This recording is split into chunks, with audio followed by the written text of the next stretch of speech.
the Japanese fans certainly had reasons to go crazy on Tuesday night.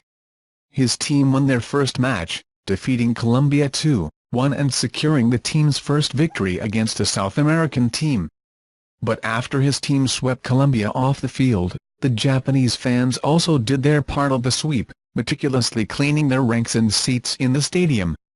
Equipped with large garbage bags that they brought, the fans marched through the ranks picking up trash, to leave the place as clean as they had found it. And not for the first time, the supporters of the Samurai Blue have never failed in their good manners.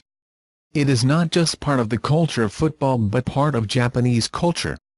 People are often heard saying that football is a reflection of culture. An important aspect of Japanese society is to make sure that everything is absolutely clean, and that's the way it is in all sporting events and, certainly, also in football.